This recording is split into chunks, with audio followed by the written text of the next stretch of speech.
It's good to be back on my perch here at the Shared Universe Studios here in Red Bank, New Jersey. I'm Rob Akampora. It is the A Game. It is a lot of great people that have come aboard here, but nobody with that many awards ever has been on this show, which means we've reached a new high. I'm not sure. Daniel's already like, no, you haven't. Who are you kidding? Oh, God. Yes, he's an Emmy Award winner. He's a Grammy-nominated, talented filmmaker, producer, you name it. He's done it in the world of rock music. He's expanding his horizons in many other levels, but he's got 2 major projects that are coming out and some passion work that we're going to get into as well. Daniel Catullo, thank you for coming on, man. Hello. What's up, brother? And you pointed it out before we even came on. That it's like he's wearing his Rat shirt. There was a reason I put this on just for you, and I think you already know why. So you were in Jersey recently when our little radio station had Rat Fest, and Alice Cooper happened to be playing. Yeah, I noticed that. So I was walking from backstage, and I went through that big white tent. Yeah. And I saw these people with rat laminates on, so I wasn't sure what that was. You didn't realize? See, I couldn't be there. I was working. If I had known you were going to be there, I would. A lot of people. Well, I didn't know I was going to be there. I work with Alice Cooper. I'm doing a film right now with a band that he's in called Hollywood Vampires. But right. I donated like a backstage experience with Alice to the Timothy Piazza Foundation. Mm-hmm. I know Jim and Evelyn Piazza. They live actually in Spring Lake, but their son died at Penn State of a hazing incident. So I donated this thing where you can hang out with Alice and get a full backstage experience. Oh, wow, that's great. I happened to be in Nashville, and so it was easier for me just to fly up and take them around and introduce them to Alice and everything. And plus, I wanted to say hello. And I actually came up the night before, so I went to 2 shows in a row at PNC, which I haven't done since the 90s. I was at Stone Temple Pilots and Live the night before. Right. And then I was back again the next night, and I went to the Alice show. So, but the Rat was like throwing down hard. They had a gazillion people in that tent. We were happy about that. Yeah. when we got word that we had gotten the show for Rat Fest, we were like going, wait a minute, Rob Zombie, who's like one of our core artists, and the legendary Alice Cooper. We're like going, and then Filter to a Ministry. Like I'm good friends. Richard Patrick from Filter is a good friend of mine. He actually is scoring a couple of my films. Oh, wow. So for me, it was like, and I knew I probably bumped into like 50 people backstage that I knew. So like it was a little bit of like, but I was in and out. I mean, I was literally only there for like 48 hours, and then I had to go to Washington, D.C. So I don't know how you keep this up because as I'm learning, and I'm only been in one documentary film, but that film, which got filmed like in the 90s, didn't show up till 8 years later. So obviously when you do these films, they do take a painstaking amount of time. Like, yeah, you have been hanging out with Alice, I would say, just looking on your photos on social media, at least 2 years. Am I right? Yeah. So we started Hollywood Vampires 2 years ago, or a year and a half ago. Mm-hmm. The longest one I've ever worked on is I'm doing this film on Hazen right now called Protect the House. Yes. That's coming up on 6 years. So it's we're almost done, but we've shot like 450 hours of content and over 250 interviews. Right. In fact, I'm going back to Washington next week, and I'm interviewing Congresswoman Lucy McBath. But that one is finally almost done. But that one pushed me to the limit. I mean, 6 years is a long time to work on one thing. But in general, a documentary is generally like a 2 year. It's no different than a feature. Look, I mean, it's a doc takes about 2 years. Okay. Our Peter Frampton doc we're doing right now took about 2 years. Alicia, 2 years. Right. A feature from the day it starts getting developed to the day you have a budget and then shooting, it's 3, 4, 5 years sometimes. So yeah, I mean, it takes forever. I get really antsy. That's why I like doing live TV, because when I do live TV, the manic side of me is immediately, like handled. But like, I don't have the patience to do. Sometimes when I have to wait on these docs, it just because you want to see it come out so bad, and it's just this long process. Holy moly! And here's the thing I think people should understand. Just because you put the years into it doesn't necessarily guarantee, because we were talking about this off the air. You were involved in a project, won't mention it, but you were involved for a while, and it didn't go anywhere. And that will happen sometimes. Oh, yeah. Sometimes, a lot of projects, especially on the doc side, you have to go film some stuff and then create sizzle reels and stuff and then go out and try to find a buyer. Right. That was a sports project. Sports projects are hard to sell. There's only a couple homes for them. Now it's a little easier. Netflix is starting to tip their toes in the water. So, there's that would probably do okay now. That was a few years ago, but yeah, I mean, and it goes in phases. You know, like when I started Protect the House, heavy, really sad docs were like what all the buyers wanted. They wanted super serious docs, and they were paying crazy money for it. Right now, it's kind of pop culture. Like the doc everybody's looking forward to next year is the Pee Wee Herman doc. Right. The music films are really big right now, but you know, in 2 years, you don't know what's going to happen. You don't know if anybody cares about music films. But knowing that music kind of has been the thing that pays the rent and keeps the family happy, but it also gives you the chance to do a passion project like you've been doing. And how did the fraternity hazing thing come about for you to dive headlong into it, since we're kind of talking about the docuseries? Sure. Come up.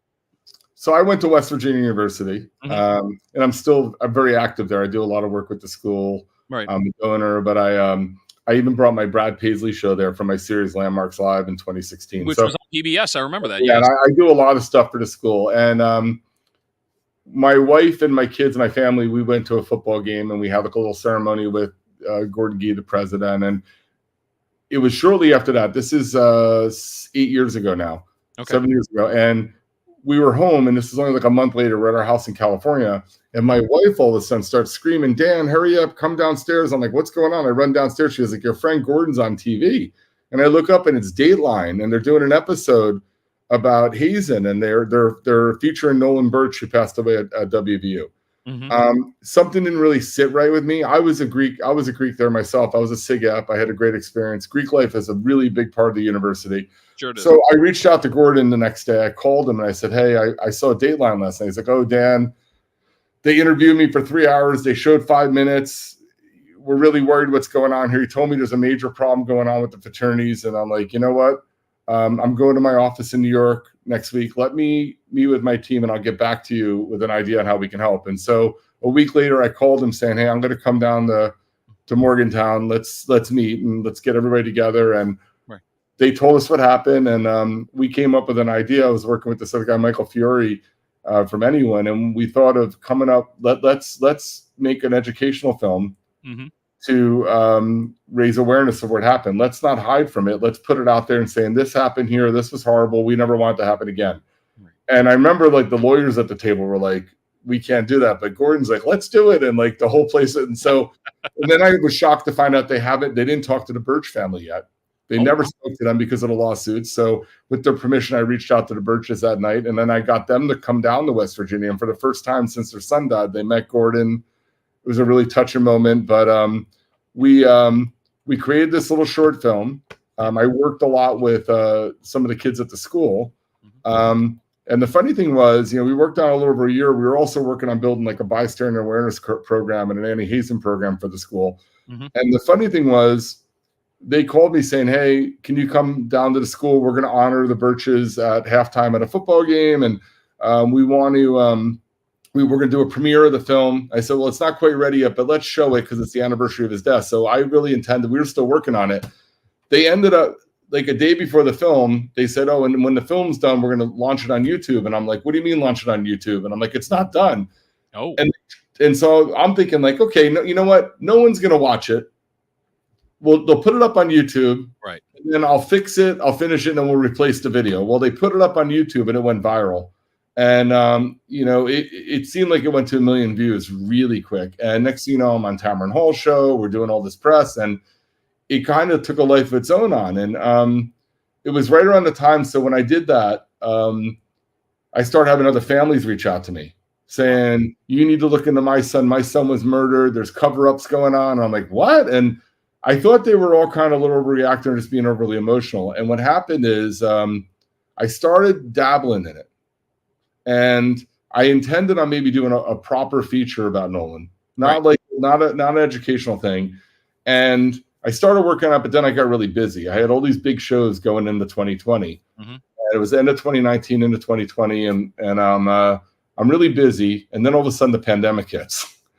And all my concerts shut down. Yeah, right. You're taken so upside down because you're about live music for the most part, and no live bands. There's no.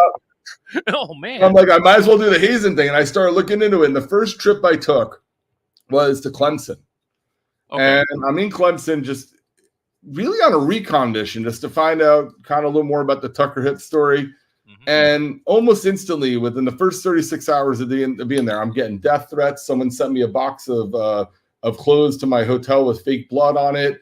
The sheriff, I'm just getting weird shits going on. Right. And I'm like, okay, if these people are trying to tell me nothing's really happening here, they're doing a really poor job at it. Yeah. And I was always the kid as a kid that if they say don't press the red button, I go up and I press the red button, I run towards fire. Mm-hmm. So we doubled down, and then we just really started going nuts. And then the threats started coming in. At that point, I was getting like 10 to 15 emails a week from crazy people. Mm-hmm. And I'm like, wow, this is bigger than I thought. And as we started doing more research and looking into other cases and meeting with other families, from the Cialises to the Coffees to the Diversleys, we started realizing this is a big problem. Yeah. And universities are covering it up. Fraternities are covering it up, because under the Clery Act, which reports campus crime, hazing's not a reportable offense. So they don't have to report it. Right. Well, so then I started working on this big piece. And in the midst of that, because I become close to the families, they have a lot of these families, after they settle their lawsuits, they start foundations. Yes. So we would make little educational films. I did one for the Wyants it's called 45 Mill Street. We won an Emmy for that. And I did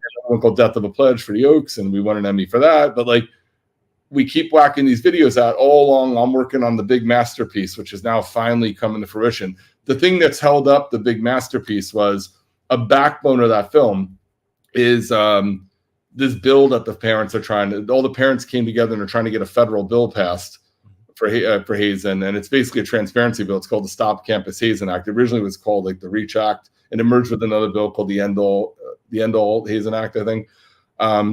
It's finally coming to vote, on the House floor, like possibly even next week. Wow. So now it looks like I have an ending, finally. But I didn't have an ending to the damn thing. So it's been like, and we keep filming because we want to keep it current. So it's been in production for 5.5 years, and it's a long one. But obviously, because the passion you have for it, and it continues to build with the stories that you're unearthing, that it becomes this, now it's more important than ever to be like, well, look, I'll give you a good example. The trophies to me mean nothing. So here's a good example. Let's see if you can see. So we see the Emmys up there. We see other trophies. Yeah, these two rows down here.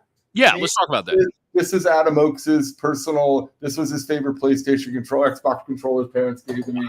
This was Andrew Coffey's T-shirt. These are Kyle Wine shirts. These are all things that the parents gave me. Of all the boys that I featured in my film, I get a personal belonging from them, and I keep it behind me to remind me why I stay focused and I continue working on these projects, because it means so much to me. I've become very close to these families. Their sons all died senselessly. I mean, I go and I speak a lot, and so hazing has become kind of a passion project for me. Look, I don't know if you and me are ever going to see a cure for cancer in our lives, right? We don't know. Hazing is just bullshit. I mean, agreed. By the way, like, I had a great experience in college, but things were much different in 1990 than they are today. They're doing drugs, they're social media, they're doing a lot of really cruel and psycho things. Mm-hmm. And I tell kids, have a great time in school. Just don't hurt anybody, don't kill anybody. If that's too much to ask for, then they're effed up in the head. So I really find it funny when I get attacked sometimes by very pro-Greek people thinking I'm anti-Greek. I'm not anti-Greek at all. But the fact of the matter is, kids are being tortured and are dying, and there's sexual assaults and there's drugs, all sorts of problems in Greek organizations. They're not having those problems in the chess club. So either they need to figure out how to fix it, or they should shut them down. Amen. And so, but yeah, so that's kind of been my passion project. If, I have a very interesting week. One day I can be hanging out with Dave Grohl, and the next day I could be, dealing with a kid who died at Cornell. I mean, it's a really awkward life, and I'm very yin and yang. Yeah, I see that in you. We dove into this, and I was planning on it. I didn't think we were going to dive into it that quick, but I'm glad we did. I mean, give me photo 11, Christian, because as we talked about, this is how it all started. Breathe, Nolan, Breathe was sort of the beginning of all this, and Protect the House, the docuseries. Fingers crossed, we will see that maybe early 25, maybe. The public probably won't see it till middle to end of 2025. I'm hoping to premiere it in the spring, and then depending on when network picks it up or a streamer, they don't usually put it out for 6 months later. It's interesting to know. I mean, that's the process is painful. I mean, hopefully they'll fast track it, because I think the awareness could save lives, but that's not the way it always works. You know, like if you're lucky enough to get it sold to someone like Netflix, they're 6 to 12 months out when they acquire some. They don't put it out for a while. You see, that's interesting. I would think with all the streaming services and a lot of opportunities, I would think it would be a little faster because now there's competition. It's not just Netflix. I mean, well, because they want to set it up. They want to do a proper marketing campaign. I mean, it's for good reason, but and we're very anxious. Like the families that I worked with, I mean, I saw a lot of them in Washington last week because I was down there. The bill that they're working on went to committee. Right. And we were down for the committee vote, and a couple of the families were there, and they asked me all the time, when's it coming out? I'm like, well, first of all, I'm not done yet, but I'm hoping, we could premiere at a festival maybe in the spring or early summer. Keep me posted. I definitely want to see this. Yeah. Without a doubt. So look for it. Protect the House. This is Daniel Catullo here on the A Game. One thing that we can now go, we're literally going, like you said, the yin and the yang. We're all over that. Right, exactly. So give me photo number 3, Christian, because I'm going to take it back to Alice for a second, which, by the way, great photo here. That's phenomenal. If there's ever a way to take a photo. That was in Budapest. That was in Budapest. That's amazing. That is just an amazing photo. And you hear the stories of Alice Cooper, and to me, this guy doesn't age. He may look older, but he doesn't act his age. He doesn't rock like he's old. I mean, does that energy feed? Are we going to get that energy when we see the documentary? So first of all, he is the hardest working guy in showbiz. I've worked with over 350 artists. He's probably one of the top 3 nicest I've ever dealt with. He and his wife Cheryl are amazing. Even when I told him when I took people backstage at the show the other day, I told him what it was for, and I told him that Jim Piazza came with us. So when here Jim Piazza's with us, we organized to do it after the show rather than before, and he spent over a half hour private in his dressing room with everybody, and like he's going to play golf with the Piazzas. I mean, this guy is a rare breed. The fact that he's been doing this for over 50 years, he still does 200 shows a year. I mean, his tour ends in 2 days. I talked to Tommy, his guitar player, today. So Tommy was calling me. They have 2 more shows, and then boom, they go right back to. They were just in Europe. Really? They're going back to Europe now on the solo tour.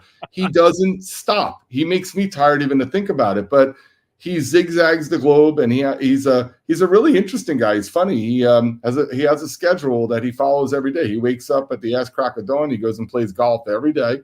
Yeah, that's what I've heard about him. He's been obsessed for decades. Side note, has he roped you into a round or 2? Well, I'm not good enough. He doesn't like playing with people under a 15 or over a 15, or I think you have to at least be a 20 handicap, but he really. Well, then I'm screwed. He's really good. I don't want to play with him because I haven't played golf in years, but he probably, it's like he's super serious about it. But and then he goes, I'll go to the mall with him because he goes to the mall. Right. Then after golf, it's the same routine every day. And it's like, and it's a family business. Cheryl's on the road with him. Their daughter Calico was just out. It's like, I want his life. The guy, I've never seen anything like it, and he has more energy than I do. That's a lot, yeah. I mean, I was tired from just walking around at PNC and then watching a show, and like he looked like he could have ran a marathon after the show. I will say this before we play thankfully from you, I've got the trailer. We're going to play that for the upcoming release, but he's smart enough too to get somebody like Nita Strauss to play guitar for you in your band. In my opinion, one of the top 10 guitar players, period, bar none. He's not afraid to surround himself with great talent. No, I mean, when you're confident in what you do, they're like, it took me, unfortunately, 25 years into my career to listen. My dad always told me you're only as good as the people around you. Of course, I didn't listen to him. Even Steven Spielberg, I did a project with him in 2005, and at lunch, he told me I need to pick a side, be a deal maker or a filmmaker. And I'm like, well, I can do both. You do both. He's like, I don't do both. And I'm like, because I have people that run Amblin. I'm like, no, I can do both. And of course, I don't listen to Steven Spielberg of all people. What an idiot I am. But I try to do both for the next decade or so. And, and now as I get older, I'm like, what was I thinking? You put great people around you. They make you look good. Yes. They do all the work and they make you look good. It's like, duh. Well, that's what Alice does. Alice's band is like total A game. Yeah, it is. I haven't seen his solo show in years. So the first solo show I saw of his outside the Vampires was this past Saturday. And, after the show, I was like, my God, that was a fun show. And they were just all over the stage. And I love the fact he has 3 guitars and they all play leads. And it was crazy, and he knows what to do. He puts amazing people around him, the best of the best, and it shows. Daniel Catullo's project is called Unleash Spirits, The Rise of Hollywood Vampires. We're lucky enough to have the trailer. Christian, if you have that ready, we'll take a few minutes. This will give you a good setup of what to expect in the documentary that Daniel has helped create here. Check this out. To be a rock star, you have to have a certain swagger. You have to have a certain stage ego. You either have it or you don't have it. The early 70s, it was exactly what you'd see in the movies. It was an ongoing party that never ended. There was a club in Hollywood called the Rainbow Bar and Grill, and it was sort of the rock and roll hangout for everybody. They would escort us upstairs, and the waitress at one point said, all I ever see you guys is at night, and all you do is drink. You're like a bunch of vampires. We became the Hollywood Vampires Drinking Club. It was a private bar where they could all go and get completely shit-faced and spend all night long just being themselves. It had one single purpose, to get as drunk as possible. John Lennon was a regular. Harry Nilsson was in there all the time. Keith Moon was a regular. At the Rainbow, in that room, those people just came by themselves, just to be themselves. There'd be a party that would go all night long. It was the most sort of out-of-this-world scene. The first time I met Alice was actually on Dark Shadows. He says, you play, right? And I said, yeah. He said, we're playing the 100 Club tonight. And he said, why don't you come on down and play a few songs? When Alice and the band said, this guy can really play, that was different. It was this big deal because people didn't know that Johnny played guitar. I looked around and I said, this guy's really good. Thank you, Johnny! I have no recollection of puberty whatsoever. Because every day I was in my room with a vinyl, pulling the needle back and learning songs by ear and teaching myself how to play. Johnny is a guy whose love was of rock and roll first. I mean, that's what he wanted to do. Saying, I want to move to Los Angeles and start a band, that was his dream. That was his first love and passion. Acting became something because it was like he needed a job, he needed work. I knew that my days in music at a certain point were gone. It was over. I never thought I could get back to it. When you get to be a big arena band, there's always this little thing in the back of your mind. It would be fun to go back into bars again and play covers. I was telling Johnny about this and mentioned it'd be great to put a little bar band together and just do songs for our dead drunk friends. Secretly, I was dreaming that Johnny Depp and Alice Cooper would get together and they would do a project. Because Aerosmith had been on a couple of breaks Joe had all this time. He said, man, that sounds cool. That's a cool bit, you know. And so then I immediately thought, Joe? Everybody showed up for that album. Paul McCartney, Dave Grohl, Robbie Krieger. Everybody was on that album. I've got a smile from ear to ear. It's Paul fucking McCartney, for God's sake. The camaraderie between Alice and Johnny and me and Tommy and anybody else that entered the room was really, really great. Sounds like a fucking band. Yeah. It was a really fun day. Somebody said, maybe we should take this on the road. And we kind of looked at each other and said, you're fucking kidding me? Rio de Janeiro was the coming out party. This is the biggest festival in the world. It was at the sound check. Alice and Joe both said, I don't think I've ever seen a stage this big. I was like, you haven't been on one of this. I mean, Jesus. That was such a high. It was the impetus to go forward and start booking an actual tour. Let's hear it for the Hollywood Vampires. Hey, you!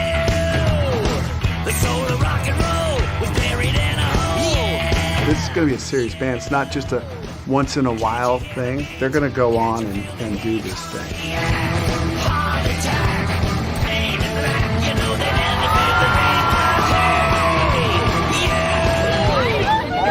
This is no joke, man. This is real rock and roll danger at times, and I love it.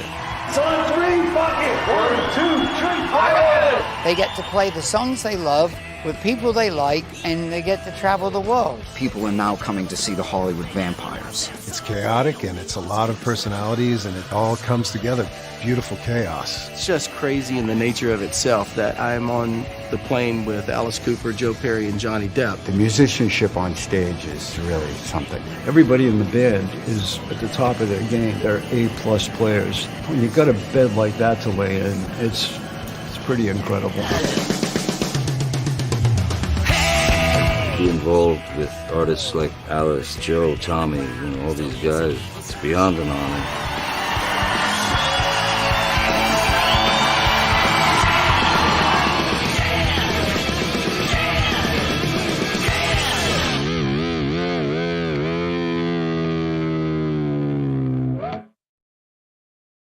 Ten Lives content is Daniel's company. That is a great trailer. Oh my god! Yeah, it was more. Yeah, it's more of like a sizzle, just to let people know it's coming. It's not the official movie trailer. We're actually still filming. Oh, okay. So, It gives everybody a really good taste, by the way, because I mean, just the reaction of like, it's Paul fucking McCartney. I'm like, we're dying as we're seeing that. I'm like, going, that's beautiful. Yeah, this one has some star power. It's pretty cool, pretty wild. Major. I think I saw Rob DeLeo from Stone Temple Pilots. Yeah, I saw him last week too. So. Yeah, I mean, look, Rob, Point Pleasant guy. Probably one of my best stories, and it ties into one of the guys who's in there. Dean and Rob stopped by my old radio station, WHCG FM 106.3, and they basically walk in and say, hey, listen, we have this CD. Literally walked into Matt Pinfield, who's on the air, takes a listen to it and goes, you two, sit down! Suddenly they're on the air with Matt out of nowhere, and that friendship blossomed from there. I mean, Matt's one of my best friends. I've known Matt for like 35 years. Yeah, how did your friendship develop with Matt? I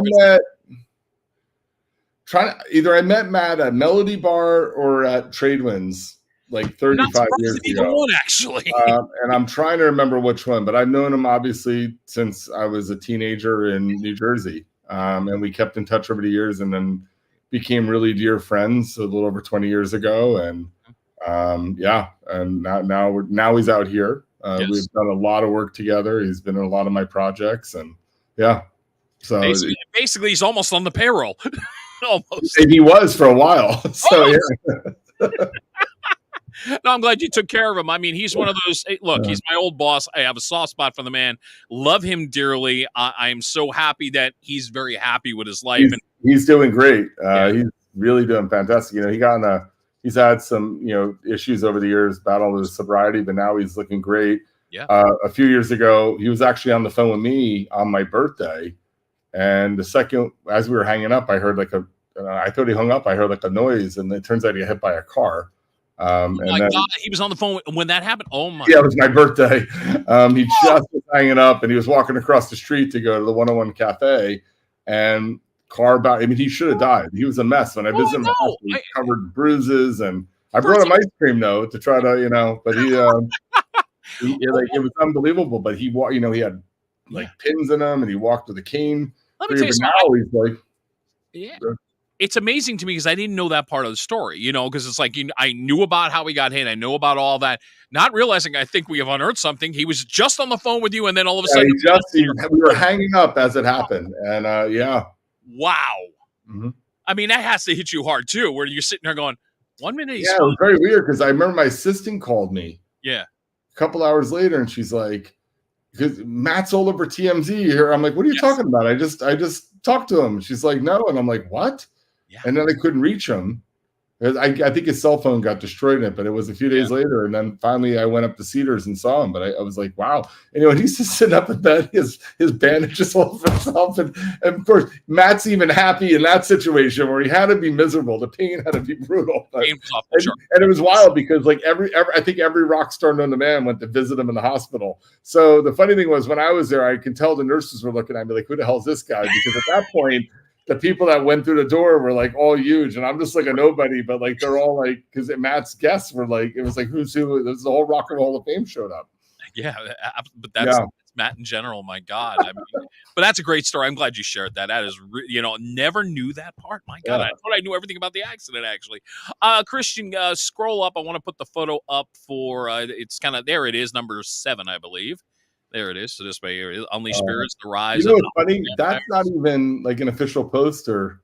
I'm trying to remember where that even came from. I don't know if that was mocked up by Leslie, but fans have been sharing it, which is kind of funny. And it's put out there, and it's somehow I think it's on IMDb too, which is funny. It is. I know it's on IMDb. We haven't even locked we're pretty sure it's the name of it, but we haven't really locked the poster yet. It's kind of funny. So time frame wise, probably maybe 6 months. We're aiming, and I think it's going to happen. We're going to premiere at a very, very, very, very big film festival in May overseas, and you can figure out which one that is. Yes, I think I can. and then hopefully the film will come out early summer, right after it. So that's kind of, we're kind of aligning with some activity that's coming up. But the goal right now is that this one's been the reason this one's taken so long, because there's a lot of fans. So like that trailer was on Instagram, and it's like, I think it just hit 5 million views on Instagram a couple days ago. But they a lot of fans message me all the time, and I have very complex schedules. Like I was supposed to meet with Johnny last week, and then because he was in LA real quick, and then his schedule's nuts. Like he could be in Alaska one day and then Switzerland, and then next thing he wakes up and he's in Kenya. I mean, I've never seen a guy travel as much. But so we were going to meet up last week, and then at the 11th hour, schedules didn't align. So I sent him an email this morning with a bunch of edits. I mean, obviously I prefer to sit down with him and go through it, but we have to keep the train moving. Right. But if you look at everybody where they are now, they're all over the map, and you have a lot of personalities you have to work with to get approvals. And so the process, it takes a while. Yeah, because you're juggling this. Then we got to throw in the Frampton documentary, which you've been working on. Did see a photo with you and Kate Hudson recently. Is that photo number? Yeah. We were at Kate's house a couple weeks. Yeah, let me pull that up. Which is wild. She let us come to her house, and that house that we're in, that's the living room. That's the house she grew up in. That was pro wrestling in a Goldie Hawn's house. Yeah. She bought it, and then she also bought the house next door, and so she combined them.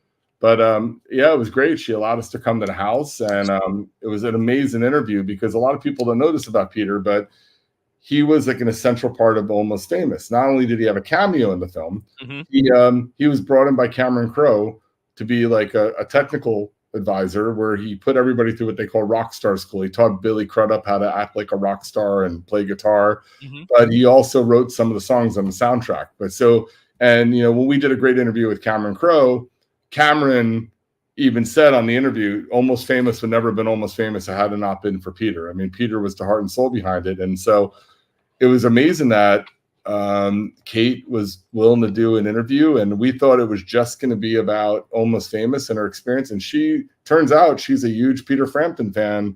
Fantastic. And she was like fangirling. It was an amazing interview, and she had deeper and bigger stories about hearing like Frampton Comes Alive for the first time. It had really, believe it or not, 80% of the interview wasn't even about Almost Famous. Which isn't that a bonus though when you think about it? Look, it's amazing. I mean, I've learned so much about Peter through this process. Obviously, we're in an exciting zone right now. We're almost done. So the film is basically shot. We're in post production right now in New York. We have Damien Rodriguez, who's Martin Scorsese's editor. One of his editors edited it. Sure. I got a scene today that was just unbelievable that we shot at Abbey Road in London, but we're coming to an end on it, but we are shooting at the Rock and Roll Hall of Fame next month. So I'll be at the Rock and Roll Hall of Fame, and that's an essential scene in it, obviously, because it's a big deal for him. But that kind of makes it go full circle. It's almost like this is almost the perfect ending for this documentary. Yeah, we might even begin it there and then go back in time and then end it there. But I mean, it means a lot to Peter. Some bands like Oasis, I don't give a shit, but like Peter, it's a big deal to him. He really wanted it, and the funny thing was, when I got the call that he's getting put up for the Rock and Roll of Fame, I was like, wait, he's not in it? I was talking to Tom Morello about this, because Tom did an interview for us, and he's on the committee, and he thought Peter Frampton was in the hall. I mean, sick. How the hell is Peter Frampton? Like, we have all these like rappers and people. Peter Frampton's not in the Rock and Roll Hall of Fame. Wow. I mean, crazy. So that's been an interesting project. So that's finally finishing too. I have a bunch of projects all kind of aligning and finishing at once. With Frampton, Hollywood Vampire, and now let's throw this in before I get to my random shot segment, the Alicia Keys documentary. As well. Now, when is that? Is that more ready than the other two at this point, or about the same? So I've worked with Alicia on and off for over a decade. She's actually probably one of my favorite artists to work for. She's just a delight, just a ray of sunshine. I mean, she's just like one of the happiest and soulful people I know. You see that, and I mean, and forgive me for interrupting. When I saw her on The Voice, and it seems so natural. So, in a sense, you're just defending what was in my head. That's like what you're seeing is not an act. This is just a genuine article. Yeah, she's very genuine and real. I mean, it's just what you see is what you get. There's no act there. So we shot the Forum a little over a year and a half ago. We did 28 cameras in 4K there. And then we shot all this doc footage on the tour. And the tour is like this really interesting story of her kind of finding her place as an artist and connecting with her fans, and all of a sudden kind of turning her world into a family business. It's interesting, as when I work with major artists, and especially when we film doc footage, you're always trained and you're always told, don't film the kids, don't film the kids, don't film the kids. And that's always the thing. And it was even like that in the early days with Alicia, with her kids. But now it's like the kids are all part of it. Right. And we have this amazing story of showing how it's a family business now, and the whole family's working. Her brother's a creative director, and obviously Swiss and her have 8,000 businesses. But we even have this cool thing called the Genesis Cam. We have our youngest son, and he has his own camera, and obviously he can get into places that we can't. So there's just very intimate, personal moments. People will be able to see a side of her that they've never seen before. And it was her first world tour in, I think, a decade. She went through a period of time for years because of The Voice and other things where she didn't do full tours. So it was a long time since she did a world tour, and I think she even admits herself like that. She finally came at peace of who she is as an artist. And you were nice enough to give me a little bit of a sample of it, and she even said she wasn't sure if she could even do this again. Was the vibe off of her, which is I love working with her, and again, that's on track to come out in the spring too. I've never had it where everything's aligning, where everything's coming out at once. But I get the feeling 2025 is going to be a huge year for you and your company. Oh my God, fingers crossed. And they're all over the map too. I just the driver, but everything from a female urban artist to Peter Frampton. I mean, it's it doesn't get any more opposite than that. So, and then but that's an amazing gift, man. I mean, I'm starting Godsmack. I've been working with Godsmack since day one, and I'm getting ready to work with them again. We're shooting a show on this tour. I mean, there's a lot of stuff going on right now. We're getting ready to start Disturbed. And so, since you mentioned Godsmack, that's where I'm going to start with random shots. This is my part of the show where I come up with random questions. I have stalked Daniel's social media, obviously got some of the photos that way. But before I ask the Godsmack question, normally I would, and Christian will attest to this, I normally take a shot of something. Yep. But because Daniel's on the show, I thought it'd be more appropriate that I would at least bring some ice cream. And with that in mind, give me photo number 4. Okay. You got to explain this. I love ice cream just as much. You may love it more than anybody. By the way, there's a lot of Pinfield shots. If you go on my website, too, I've seen those Pinfield shots. Matter of fact, I think I got one of them here. Photo 6. Give me photo 6. Yeah, there you are in front of an ice cream shop, no less. Yeah, so Matt shares the love for ice cream for me, but I've always been an ice cream freak as a kid. Right. The irony of the whole thing, I started taking selfies and writing reviews of ice cream stores around the world. So when I started touring 20 years ago, I could be in Verona, Italy, or I could be in Berlin. I would go have ice cream, and then I would take notes and I would take a picture.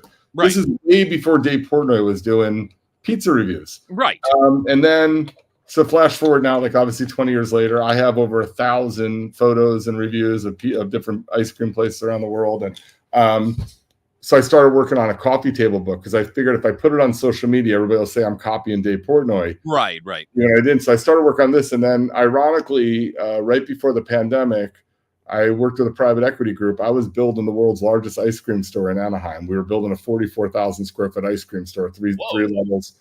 And we were knee deep in this whole thing. And then the pandemic hit. So obviously hammers down, we're not doing it. And then those bankers, I think they folded the company. And so we just abandoned the project because obviously even coming out of a pandemic, you can't open up something that big. Right.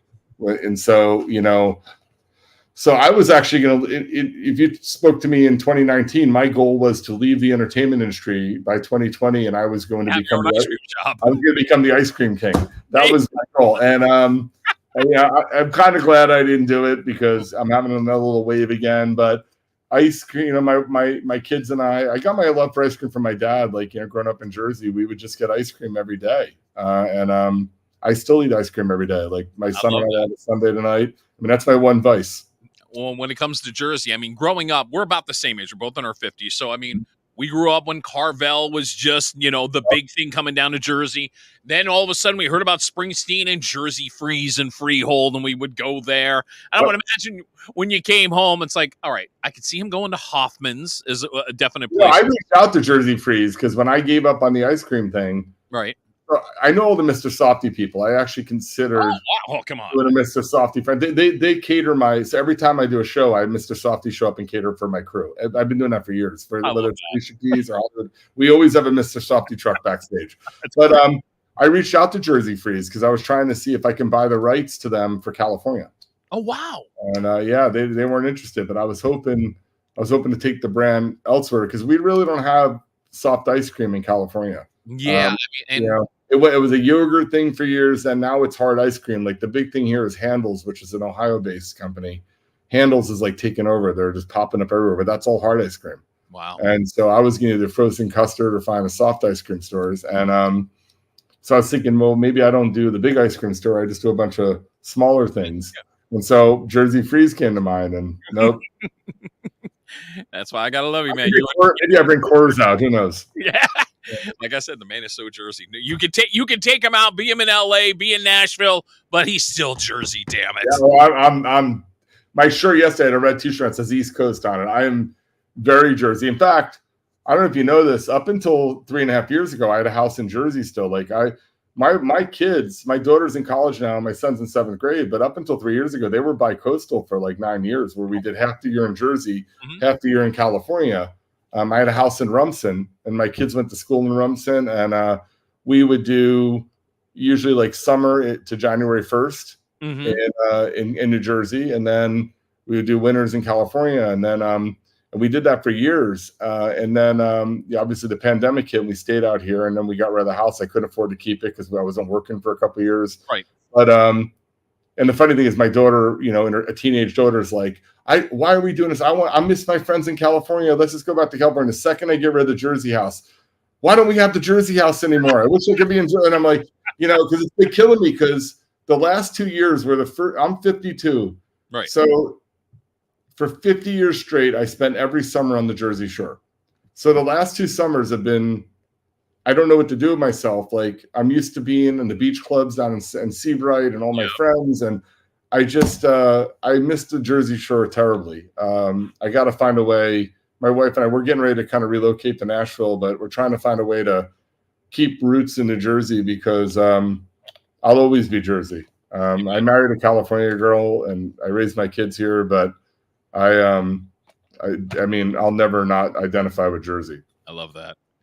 Since we brought up Godsmack, and like you said, you've done a lot of work with them, so you've gotten to know Sully Erna really well, and you know that one of his sidelines at one point, here's a guy that once cashed twice at the World Series of Poker main event. Have you ever played poker with the man? Oh, hell no. I can't afford to anyway. He'd whip my ass, but he was just in the World Series of Poker again a couple weeks ago. Yeah, I heard. I don't know how we went through a period, so I think it was like 2004, 2005, in that range. Right around the time I did changes, I also did Rock in the Corner. He had the back-to-back years cashing, and then he actually made a final table of the World Poker Tour, and I went, "Oh my god!" He was super into it back then. I remember we had a couple shoots, and he was like, I remember we did Rock in the Core at Camp Pendleton with like Kiss, and we did this big show there, and we couldn't find Sully during sound check, and everybody, and we're like, "Where the hell is he?" And he ended up like escaping. He ran to the Ocean 11s or some little casino right off the 5 freeway. We had to go grab him to come out for sound check, but he was super into it for a long time, and he still plays, but I wouldn't go. I mean, hell no, because I would whip my ass. I mean, I'm not a great player. I play roulette, which takes no skill at all. Yeah, a lot of luck. But that's actually on my bucket list. I will play a head-up event against Sully Erna at some point. It's got to happen. I play a lot, so maybe I can help you. Yeah, there you go. I would like to random shots. Be prepared to lose money, probably. All right, this is the painful one, so I'm going to apologize as I say this as a loyal University of West Virginia guy. The game that just happened this weekend in the last we're not even going to talk about it. So I'm a big supporter of the program. In fact, my name's on the team room at WVU, and I know everybody there, and I've been a loyal supporter of Neil Brown. I've met Neil Brown a few times, and I finally lashed out this weekend. I can't support him anymore. You're there for that long, 6 years now, and we're not ranked. This is the longest streak that WVU hasn't been ranked top 25. And I'm sorry, you just can't lose Pitt and Penn State in the same year. And you're better off beating Pitt and lose. You can not win one other game that season, but you have to beat Pitt. You got to win the points, 2 minutes. Sins, in other words. And I'm thank God. I almost went to the Penn State game, and I almost went to Pitt. I would have lost my mind if I went to one of those games. Yeah. I mean, especially if you're up 10 points in the Pitt game with 2 minutes left. 5 minutes left. There's about 4 minutes left. Yeah. 2 minutes, and it's like, you got to be freaking kidding me. Like, when you stop playing to win, that's what happens. And, so the problem is, we just re-up this contract. There's a $9.3 million buyout. It's going to be very costly if they're going to have to get rid of him this season. Even if he wins out, I think people are just fed up. In West Virginia, so I went to West Virginia to play football there. I was a kicker. And that's why I went there. And football in West Virginia is everything. And, they don't have professional sports. Like, everything revolves around. And when I did my Brad Paisley show there, it was for my TV series Landmarks. Yep. And the landmark was the football stadium. And people are like, we got to be kidding me, because that season we had the Acropolis, we had the Statue of Liberty, we had Graceland, and then in the midst of all these big, the Plaza Vecchio, and then we had the WVU football stadium. But you know what? The football stadium in Morgantown is just as important to people in West Virginia as the Acropolis is to people in Greece. Right. It is like the holy ground. That is like the place. And so it's sacred ground, and it means a lot. And people are just enraged. If you go online right now, they want Neil Brown's head on a stake. I mean, because you just can't lose to those two like that. I mean, and like Penn State, we should not have lost. We just played a horrible game. I mean, we're better than that. It wasn't like, and it was still sort of close. It wasn't a blowout. Right. But Garrett Green just had a horrible game. Yeah, it kills me. I've been in a really bad mood the past few weeks because of that. I can understand. Yeah. And then, we'll see what happens. If he loses at Kansas this weekend, oh my God, he's going to need armed security. So, I mean, people, oh God. Going back to Landmarks for a second, because I would imagine you've been with so many different talented people, and I would imagine maybe once or twice in your career you go, like we saw in the documentary early, it's Paul fucking McCartney. There had to be that. Was Andre Bocelli one of those moments where you just went, oh my God? So he's one of my other favorite artists to work with. So I did a bunch of projects with him. Right. The coolest thing is, like, I don't know if you saw the Landmarks episode, but we shot it at the Plaza Vecchio, but then we did all his interviews at his home. Yes. So we went out to Tuscany. We went to Lodico. We went to his home, his childhood home. It was Lodico, and then there's Forte Romani. He has two houses, but we were able to, I saw the spot where he went blind. Like, he has a little museum and restaurant, and like he was playing soccer with his cousins and he fell and hit his head. But being in his house with him, the funny thing is, the first thing I remember, so there's a couple things that stand out when we went to his house. So it's a beautiful house in the countryside. But I remember the first thing I walk in, and there's a gigantic cactus off the side. And I'm thinking, there's a huge cactus in a blind man's house. Why does that feel like it's just... But he knows the house, and so when we were having dinner, I had Chad Smith with me from the Chili Peppers because he was my host. Right. I'll never forget, like, we're having dinner, and someone needed a fork, and Andrea just jumps up to go get a fork, and it was like he wasn't even blind, but he knew right where to go. And I'm looking at him like, is this guy really blind? Is this because his home, he's been in that home for 60 years, so he has it all memorized. So it's like just another guy, and the kindest man in the world. His wife is amazing. His kids, it was just like, and then he takes us out back, and he has all these horse stables, and then he takes this big white horse out, and he's doing all these horse tricks, and then he puts it on a carriage, and he's like driving the horse, and I'm like, is this why? Like, he can't see, and he's riding a horse, but like he rides the horse around and the carriage, and he takes it into town, and really amazing. I got him to do a jam session with Chad Smith, which was pretty wild. He has this like barn, and we put a drum set and a piano, and he jammed with Chad. I mean, he's just like the coolest guy in the world. He just did I don't know if you saw that big, they filmed, just Johnny went, they did a big 50 years in show business thing that they shot. It was a big thing that got like filmed a couple weeks ago in Italy. And but he's just like amazing. I mean, I've done everything from the Plaza Vecchio with him, and then we did a special in Verona in the arena. Believe it or not, it was like a $15 million ice skating spectacular, which was nuts. And it was just like, and he was like, I mean, it was like all like Cirque du Soleil performers, huge cast. It was pretty crazy. But yeah, I would drop anything to go work in Italy with Andrea Bocelli again. Enough said. Enough said. Hey, police, you and I are both Italian, so it's like, oh my God. Okay, there we go. All right, I'm going. Yep, no problem. No problem. Yeah, I mean, that was crazy. Like, I mean, that's just and he legend. Obviously, he knows everybody known the man, and he's the guy, and he's like Alice Cooper. He works a lot. Sure. A lot. It's hard to pinpoint, like, with all the artists that you've done, and I'm trying to pinpoint like 1, 2, or 3. And I went with Bocelli because I figured that was an oh my God moment. I'm going. It was. That was pretty crazy. This one I went because of the uniqueness of it, because of when it was filmed and everything that happened.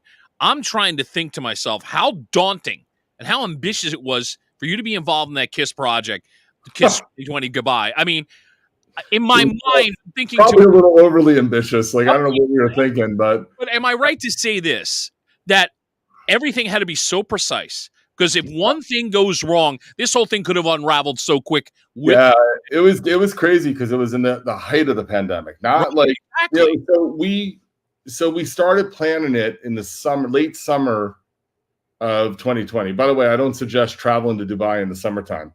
As a matter of fact, give me photo number. I think it's photo 8. This, it's a great photo, but it also represents just how crazy it was at that point. Oh yeah, that was when the band got there. Yeah, they arrived at the airport, and it's like, this is so what happened was we organized it end of summer. It took a lot to get them to allow us to do it, because you have to remember, Dubai in particular, the world was in lockdown, so there was like intercountry travel bans, and people couldn't really travel.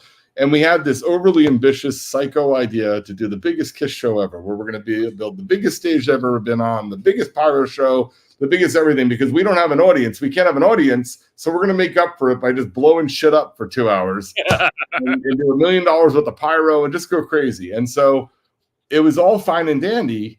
And then we were already pregnant. We're into the show, and then bam! Like literally, we shot a whole movie about this that's not even out yet. But literally a week and a half before the show, the entire world kind of blew up. COVID went nuts.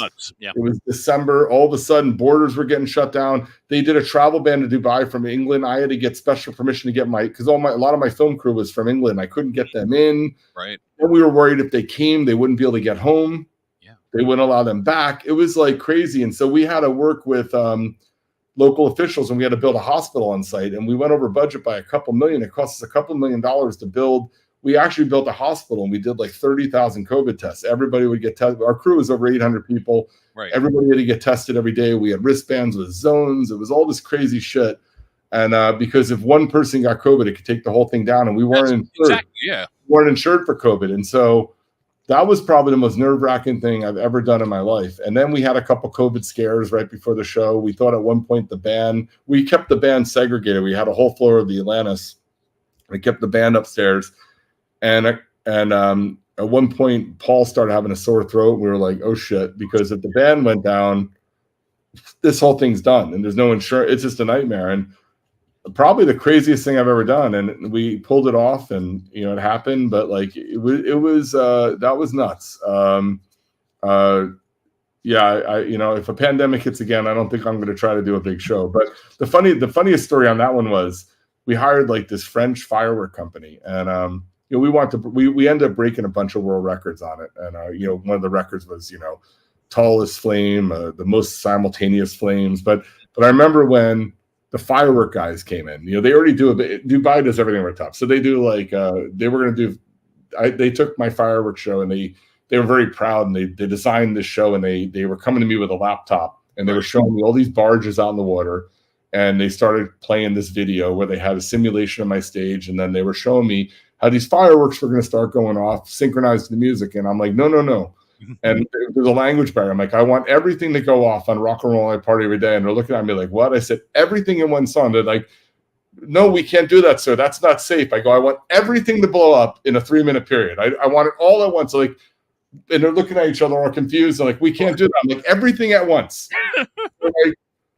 And they're like, we don't understand. I'm like, press every button at once. Blow it all up in 3 minutes. And sure enough, they did. So the funniest thing is, I'm in like the TV studio, the truck thing we built. And we were like maybe 75 yards from the barges. I was backstage, and our entire thing was shaken. It was like the most dangerous shit ever. We were just if you watch Rock and Roll All Night and Party Every Day, the fireworks were just going batshit crazy. We just lit everything off at once, over $1 million in like 3 minutes, just all at once. To put in perspective, if you go watch a fireworks show on 4th of July in like your hometown, it'll cost 20 or 30,000. It's about 30 grand for a typical, 20-minute fireworks show. Oh, did you freeze up? There we go. Yeah, you're back. Yeah, I was stalling. I don't know where you lost me, but we ended up spending like $1 million on fireworks. Right. I mean, it's crazy. Again, it's one of those. I'm glad I did it, but I don't think we'd ever do it ever again. It was just a messy, crazy show. And by the way, if you're a Kiss fan, you got to watch this, just because I think the guys really reflected just how intense this was. Just listening to them interviews, like, this isn't fun. They were even saying it basically. It was stressful that we were all held prisoner. Yeah. The good news is there was some great footage shot on it.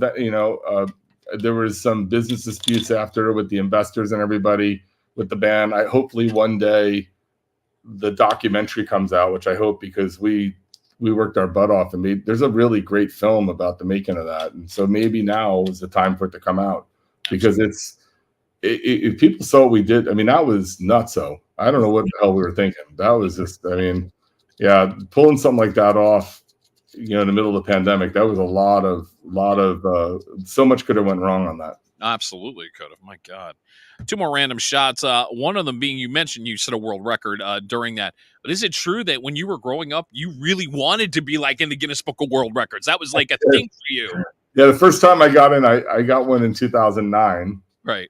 So my first world record was for most cameras ever used in a live TV record. And I did Creed, the Creed Live, the first Creed reunion tour. Right. And we shot it in Texas, and wanted something. What can I do for a marketing thing? And we just went nuts with it. Mm-hmm. The previous world record was 38 cameras or 41. So it was like 38 or 40 cameras with Justin Timberlake at Madison Square Garden. So I called Guinness World Records, and I'm like, I want to break it. So as we were getting closer, I'm like, oh, I'm going to do 50 cameras and we're going to win it. And then as I was getting closer, I started asking them, so when would the book come out? They're like, oh, no. The book, you're not in the book. You'll get your award, but you're not in the book until your record stands for 2 years.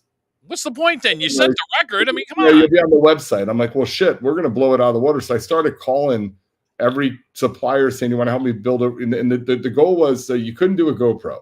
Mm-hmm. It had to be a full body camera, and it had to be ISO'd in the camera and also in the truck. And I had to take it on a live feed.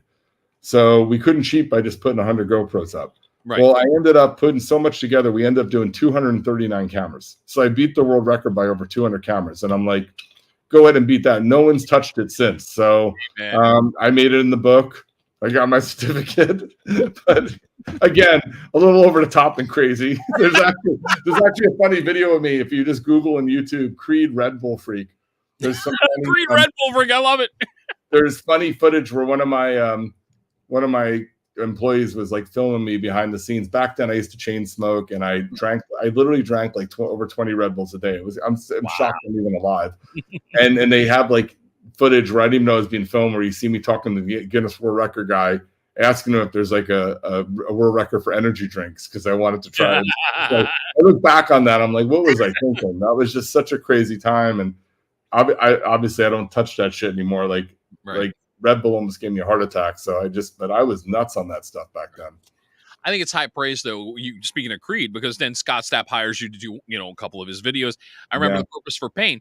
When you do a video, forgive me for going off on a tangent real quick, but it's like videos are sort of like, okay, if it weren't for YouTube, but I think there's still an importance of a music video, especially in Scott's case at that point. Being on Napalm Records, he's on more of an indie label. He wasn't a guarantee as a solo artist that he's going to get the rock airplay. So creating the video created some buzz in a sense. So yeah, man, that was a rough period for him, because that was like in his rebuild. Right, exactly. He had his issues, and we didn't really have a budget. And he called me only 2 days before we shot that video. I had like less than a day to come up with a concept, and then I took a 3-person crew and we flew to Puerto Rico. Yeah.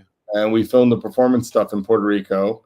And I hired some locals there, not even know what I'm getting. And then the concept. So the little kid in the video who's running. That was actually his nephew. Oh, wow. And we shot that in Joshua Tree a month later. Scott wasn't even at that part. And all kind of friends and family. Like the house that was used in that was a guy who worked for me's house, and he played the father, Steve. The son was Scott's nephew. That little abandoned shed happened to be behind the house. The Mercedes was my partner Clark's. The guy that played the drug dealer was his friend Nate. Wow. I mean, we literally totally ghettoed that thing, and it came out great, which is kind of funny. I mean, it is a great video. It really is. I did that. Like I don't really do music videos anymore because there's really not any money in it. Like back in the heyday, labels would write $500,000 checks, but nowadays they want it, $5,000. They give you like nothing. I do them as favors, like if they're clients of ours. Like I've done some videos for Lee's show. We obviously did a bunch of Scott, and we did it at Scott's other band, Art of Anarchy, and like if a band calls, I've done a bunch of Godsmacks, but if a band that is a client of ours asks for one, then we just do it. But most production companies don't really do them now because look, there's 19-year-old kids running around with like 5Ds and like A7s that are just freaking amazing. I mean, you don't need a lot of money to do a killer music video these days. No, it's amazing. Do you ever think to yourself, if I had the technology now? Oh my God, I would die. Yeah. I would have loved to. I mentor a lot of kids now, and we have interns, and I would love to have started, in these days because when I started, I remember the first few years of my first production company, like around 99 and 2000, like an Avid editing system was like $160,000. And it's like, everything was so expensive. Now everybody has their laptop and their cell phone. I mean, like I was filming Protect the House. We got the last minute call about the committee meeting last week. I happened to be in Washington with Peter Frampton. Yeah. And I'm like, well, I happen to be here. So I ran over and I filmed, but I didn't have time to get a camera crew because it was also September 11th. So none of the press corps guys were available because they were all doing September 11th things. I went and I shot it on my iPhone. Wow. And guess what? When the film's done, you won't even be able to tell the difference. I'll believe it. It's pretty crazy. So like, because we only need to get some segments of it, but it wasn't like that important of a thing. Like the house photo is obviously bigger, but what you can do now with even a phone, it's crazy, right? I mean, it's just, really I would love to, even now, like radio stuff, are we doing on podcasts? You couldn't do this shit. Oh, absolutely not. Like, and again, the pandemic is the reason I started this. And I'm like thinking, I'll do it. And then like 116 episodes later, I'm like, I love it. I mean, I never would have thought that this would be a medium, but I will say this from a radio perspective, you're going to get better interviews now in this format than you ever could. Yeah.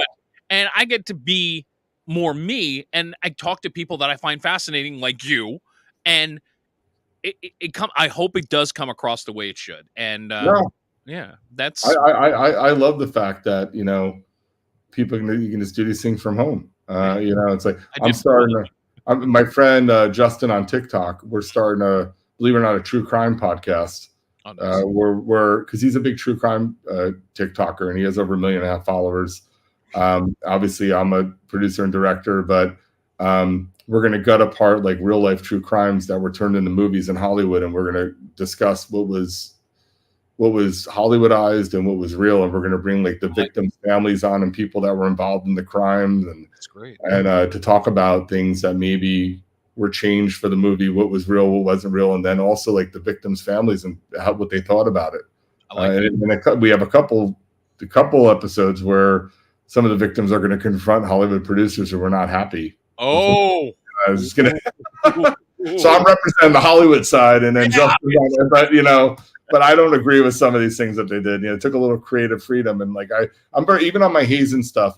There's a few families I film because they're at events, because these families get together that don't want to be in my film, and I honor that. Like I don't need their permission to put their son's story out there because it was a public event, but I will never tell someone's story if they don't want it to be told.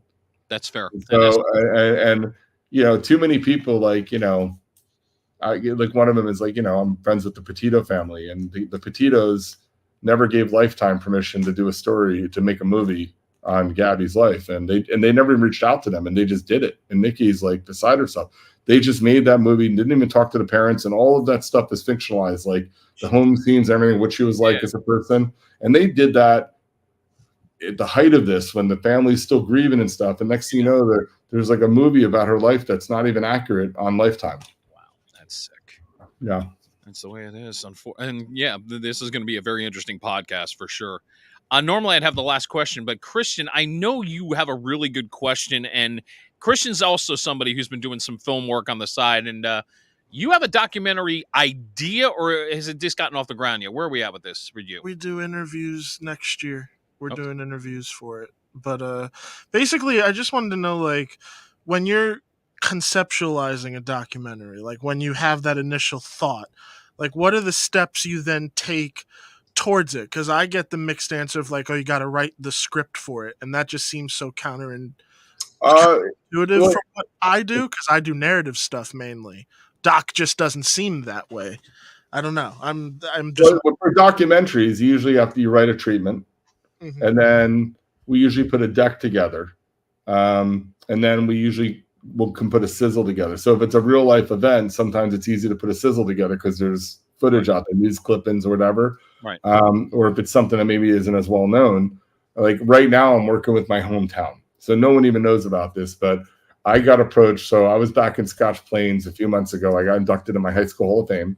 Congrats. And I was approached by the mayor and some people in town after that because this even blew my mind. I grew up in Scotch Plains, New Jersey, about a mile from Scotch Hills Country Club, it was called at the time. I sleigh rode there as a kid. I learned how to play golf there. I was on the golf team. Right. And I knew it as Scotch Hills. Well, Scotch Hills isn't Scotch Hills. It's a country club called Shady Rest, and it was called Shady Rest all the way up into the 60s. And when redlining came about and the town basically wanted to get the golf course, it was the first black country club ever. It was owned by blacks and it was for blacks. And the first black professional athlete ever, John Shippen, was the golf pro there. He played in the U.S. Open, and the first documented black professional athlete. There's a lot of history there. But the town wanted to get rid of the blacks to take the country club over, and they pushed them out in the 60s when the redlining came in. And then they tried to bury its legacy, where they changed the name to Scotch Hills, and then they got rid of all the photos. And this is a place that was in the Green Book. And when Ella Fitzgerald, Cab Calloway, Etta James, when they would go to New York City, right, they would perform, they would come and stay in Scotch Plains, and they would do performances there for their peers. There's a lot of history in that place. Well, the history got buried. So they've been trying to right the wrong, and they renamed it Shady Rest 10 years ago. They now have a nonprofit. They built a museum. They've been trying to reassemble. So they approached me about two things, a documentary on Shady Rest, but also developing a feature film about John Shippen's life. And so, obviously, very sensitive thing. It's an extremely important story in African-American history. So I then started reaching out to people like Michael Strahan and LeBron's company. So we're going to end up co-producing it with a very high-profile actor who has a production company. But right now we're in the process of developing not only the feature, but more importantly, the doc. So on this one, it's a little different. We don't have a lot to work with. A lot of the archival footage and stuff was destroyed. So we're going to have to do reenactments. But what I'm probably going to do, I just completed a treatment. So I did a 1-page treatment on the story for the doc, which will set up the film. Mm-hmm. And now I'll probably go shoot like 6 or 7 master interviews, and then take those interviews with some archival footage and make like a 5-minute sizzle to help sell it. Like, and you make a sizzle like we did for vampires, and that's right, what you can go out and sell it, and then you can hopefully sell the idea to a Netflix or someone. Right. So it depends. It sometimes though, like whatever, like I watched the Scott Peterson thing, the Netflix series last night. Let's say you want to do a doc on Scott Peterson. Mm-hmm. Well, there's enough out there where you could just write a treatment, and you could take archival footage and edit together a sizzle for your idea and go sell it. Because these days, there's 2 ways to go about docs. You can try to do a pre-sell. If you have the right producer or directors and you have the connections, you can come up with an idea and then go out and shop it. Or the way most people do it, you raise money, you shoot the doc. It takes a couple of years, and then you go to film festivals. And if you're fortunate enough and you win Sundance, or you even get into a Sundance or get into a Tribeca or a Toronto, then it's easy to sell it. One of the things that the sad thing is, well, the good thing is docs blew up over the past few years, right? The downside is docs blew up. So a world that was very kind of boutique, where there wouldn't be many things that would be shopped to the HBOs and the PBSs and the Netflixes. Now you look at Sundance last year, had something crazy like 3,000 entries for like 10 spots. Wow. Like there's a ton of docs. So there's too much product out there. So you have to be careful. You have to know what the buyers want. So like right now, I think we're on the tail end of true crime. True crime's been really big the past 2 years. Yeah, absolutely. I wouldn't suggest anybody gets into a true crime piece right now, because if you start it today, the thing won't be done for 2 years. And I think you think the trend will go this way then? I think we're in the middle of music docs. I think it's safe for music films, especially after what happened last week at Toronto. There was like 8 music docs, from Billy Joel to Tragically Hip to Elton John. So I think music docs will still hold in 2025, but I think the market's starting to go pop culture. Like, the Pee Wee Herman doc, there's a Richard Simmons thing. There's all these like 80s and 90s, 70s pop culture. I think people are going to start going more upbeat. Obviously, world events and stuff that are meaningful will always have a place, but those are tougher. Usually those don't sell unless you win a big award. And even that doesn't guarantee you. We went through like a little run there, like 2 years in a row, where like the winner of Sundance didn't even get distribution for a while. Like usually that used to guarantee you. Yeah, that was almost an automatic. Yeah. But but it just depends. And it depends on what the doc is and how you want to develop it. I mean, if you have access to capital, you just start shooting. And sometimes when people know you're shooting, they come out of the woodwork, and like on the Hazen stuff, we had an offer from A&E. We turned it down. They wanted to put me as part of that Secret series. And we met with them. We actually went to contract, but I didn't like the controls they want to have, and I didn't like the focus. They really wanted me to focus on the act of Hazen, and I was trying to focus more on the parent stories. It just wasn't a right fit. So they ended up doing it on their own, which it just came out, and they did a good job, but it's a different story than what I wanted to tell. And I had the fund and I raised money, so I didn't need to take A&E's money. We prefer to do it independently, right, and then take it out to keep it pure. But like, it just depends on what the story is. I mean, if you're doing something that's commercial and you have the rights, the safe bet to do is go pre-sell the damn thing. Like if you have the rights to something, big or special, whatever, like if you have Kevin Hart's life story and can't go anywhere else, of course, just go sell it and use someone else's money. But you should always test the water. You should create some kind of sizzle of some sort or deck, so the buyers are going to be there, or but you don't write a script really. Like docs are more outlines, and like a real doc, depending on what you're doing, like if it's a historical event, you obviously know the beginning, middle, and the end. But if it's something that's kind of current, you really don't know what the story is until you start filming. It plays out. Unfortunately, it's like fishing. You go out and you film 10 hours a day and maybe you get 1 minute of good footage. See, like that's what my instincts were, but like I was then being told like 3 different things and from a bunch of different people. So I just was like, there's no rules when it comes to docs. Like, first of all, a good story is a good story, but like, it depends on what it is. If it's an historical event, then clearly, and then you have to always pay attention if someone else has done a story on that before, and then what are you going to do differently? But if you haven't, like one of my favorite docs is this film that's out on Netflix now, Daughters. And I don't think they really knew. It's a film about these young Black girls who reunite with their fathers who were in prison. Oh wow! They grew up without fathers, and then they show the tension of like the fathers getting ready to meet their daughters for the first time. It's really touching, and I think it premiered at Sundance. But anyway, they didn't really know what they were dealing with until they shot it. You have to let the stories unfold. And like same thing with like Protect the House. I thought I was making this thing that was going to be about how crazy Hazen's gotten, and they're waterboarding kids, and they're shocking them with their nuts with car batteries. And what happened is this whole other sub story of these parents.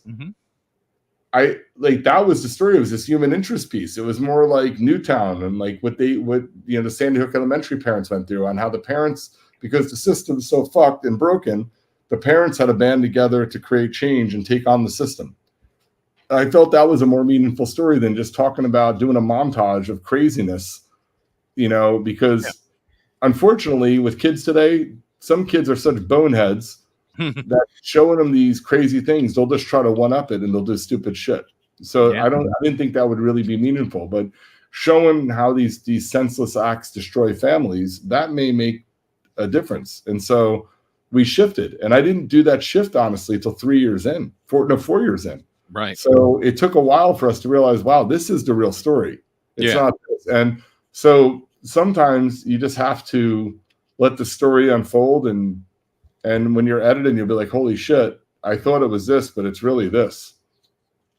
It's a good way to go out. That was a great question, Christian, by the way. Thank you. Thank you so much, Daniel. And by the way, there's no fucking rules on this stuff. You're more than welcome. Drop me your information. I'd be more than happy to help you.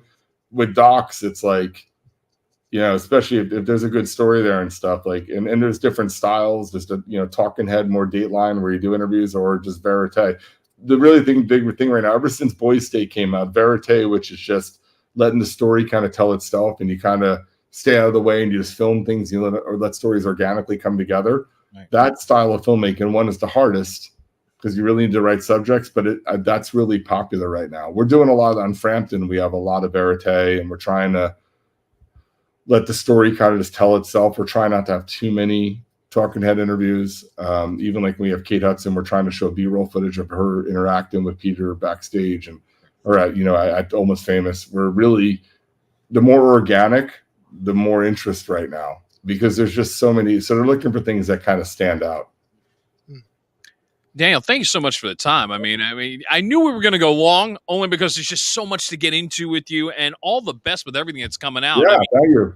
Absolutely. I'm making an appointment to have you on again when we get one of, or if not all of them, out at the same time. So yeah, we should. I'll come to you. I'll be in Jersey then, hopefully, because hopefully that lines up in next summer. My goal is to spend time on the Jersey Shore next summer. I need my fix. Yeah. You definitely need time at maybe at Driftwood out on Seabright or one of these beach clubs or something. Yeah, using Edgewater. Yeah, exactly. And then, brother, thank you again so much. Again, real quick, look out for the Frampton piece. Look out for the Alicia Keys piece, and look for the thing with Hollywood Vampires. All hopefully before 2025 is out. If you want to know more, go to Daniel's website, Daniel Catullo. or 10livescontent.com or 10livescontent.com, and everything is there that you need, and you can find out more about the fraternity hazing and what we talked about, and find out more about Protect the House, find out more about the Adam Oak story, 45 Mill Street, and all the things that's been his passion project. Yeah, I appreciate it. No problem, man. Appreciate you. That's it for now. And I know we're done. Why? The ice cream's done. That's it. You know what? I was going to kill you for eating that in front of me, because now I'm going to go make a sundae right now for real. I love it. It's funny because my son came home while we were on, and I know he's looking for his sundae. So yeah, we make sundaes every night. No, I apologize to your son. I've held you up.